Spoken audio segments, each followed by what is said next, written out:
Kwa hiyo mwanamke, mwanamume, kijana, binti uliyeko mahali hapa, muamini Mungu tunayemwabudu. Usisahau kubonyeza alama ya subscribe Kalamu TV Online. Kwa hiyo mwanamke, mwanamume, kijana, binti uliyeko mahali hapa, muamini Mungu tunayemwabudu, Mungu wa Ibrahimu, Isaka na Yakobo, kwamba huo sio mwisho wa maisha yako.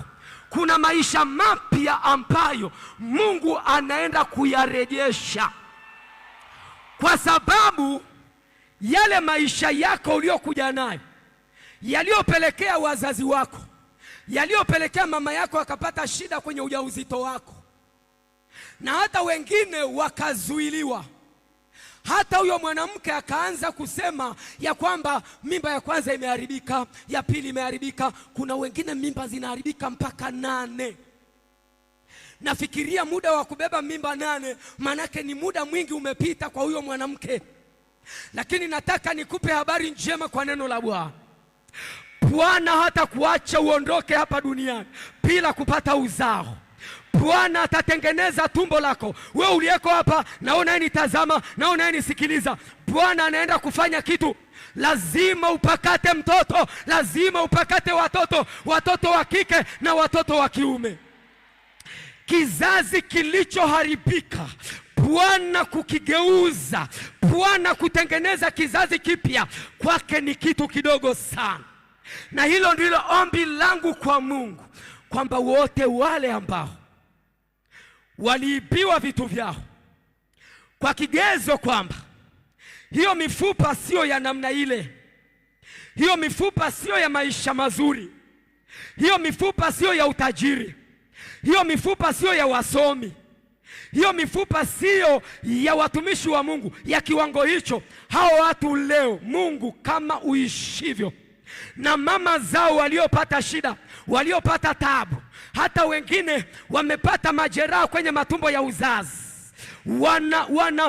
vizazi vimeleta shida kwa sababu ya watu waliokuwa wamekusudiwa wapite kwenye hivyo vizazi, kusudi walilolibeba ndani ya familia na katika dunia hii. Mungu muumba wa mbingu na nchi, tunapoendelea na somo hili, naomba upepo, pumzi itoke kaskazini, kusini, mashariki na magharibi, iwapulizie watu hao kwenye matumbo yao ya uzazi. Kizazi kitengenezwe, kizazi kiumbike, kusudi la Mungu liendelee ndani ya tumbo la uzazi.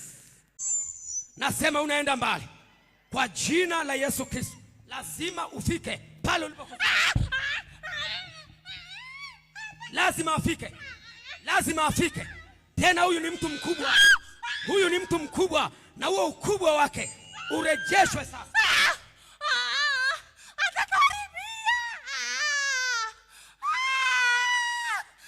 Pokea sasa, pokea sasa. Ewe pumzi ya Bwana, ingia ndani ya mifupa hii, ingia ndani ya mifupa hii. Pokea mara ya kwanza, pokea mara ya pili, pokea mara ya tatu. Uwe vile Bwana alikukusudia na umbo lako sahihi, katika jina la Yesu, amen. Haleluya. Bwana Yesu asifiwe. Bwana Yesu asifiwe. Ni wengi, ndio maana umekuja kutengenezwa. Wengi wamezuiliwa kwenye elimu, na wamezuiliwa tangu utotoni. Waliona mbali unakokwenda, wakasema mifupa ya kwetu haiko hivyo, mifupa ya kwetu haijabeba hicho, mifupa ya kwetu sio ya namna hiyo, mifupa ya kwetu sio ya kwenda Ulaya, mifupa ya kwetu sio ya kusoma nje ya nchi.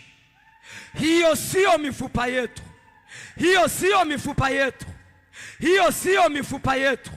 Lakini nataka nikueleze, kama Mungu aishivyo, kaskazini sikia, mashariki sikia, magharibi sikia, kusini sikia. Watu hawa siku ya leo lazima wawe vile ambavyo Bwana aliwakusudia wawe. Uwe vile Bwana alikukusudia uwe. Usisahau kubonyeza alama ya subscribe Kalamu TV Online. Kwa jina la Yesu, pokea kwa jina la Yesu, pokea kwa jina la Yesu. Lazima awe vile Bwana alikusudia. Hawezi kusoma, tumemzuia. Pokea sasa leo, elimu yako irudishwe kama mifupa mibichi.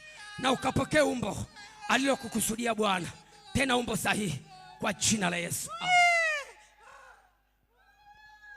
Upokee umbo lako, upokee umbo lako. Walizuia wazao wako, walizuia wazao wako, walizuia wazao wako, kwa sababu wanajua walichokuwa wamebeba, walichokuwa wamebeba, walichokuwa wamebeba.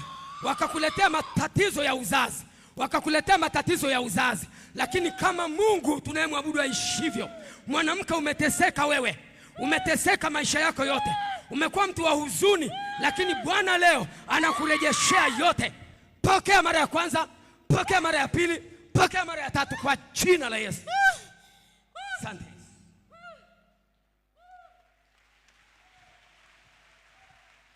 Usisahau kubonyeza alama ya subscribe Kalamu TV Online.